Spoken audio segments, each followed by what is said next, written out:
பிறந்த நாள் அதுமா இந்த மாதிரி நடக்கும் நான் எதிர்பார்க்கவே இல்லை. வணக்க நண்பர்களே, ஜூலை 24 என்னோட பிறந்த நாளுக்கு வாழ்த்துக்கள் தெரிவித்த எல்லாருக்குமே நான் நன்றியை தெரிவிச்சுக்கிறேன். அண்ட் அன்னைய நாளே எனக்கு ஒரு சர்ப்ரைஸ் காத்துட்டு இருந்தது. என்ன அப்படின்னா, என் கூட வேலை செய்யக்கூடிய என்னோட ஃப்ரெண்ட்ஸுங்க திடீர்னு ரூமுக்கு வர சொல்லி இன்வைட் பண்ணியிருந்தாங்க. ரூமை திறந்து பார்த்தது தான் எனக்கு ஒரு ஷாக்கிங்காக இருந்தது. ஸோ இந்த வருஷம் என்னோட பிறந்த நாளை கேக்கு வெட்டி நான் செலிப்ரேட் பண்ணுறதுக்கு அதுக்கான அரேஞ்ச்மெண்ட் பண்ணியிருந்தாங்க. இதெல்லாம் நம்புற மாதிரியாங்க இருக்குது.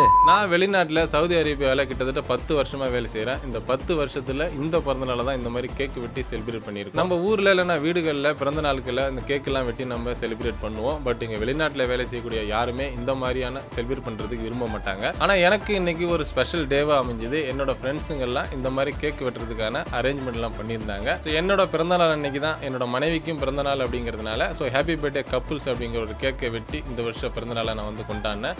ஸோ இது எனக்கு ஒரு நல்ல மறக்க முடியாத ஒரு மெமரிஸாக இருக்கிறதுனால தான் இதை வீடியோவாக பதிவு பண்ணுறேன். அடுத்த ஒரு வீடியோவில் சந்திக்கலாம்.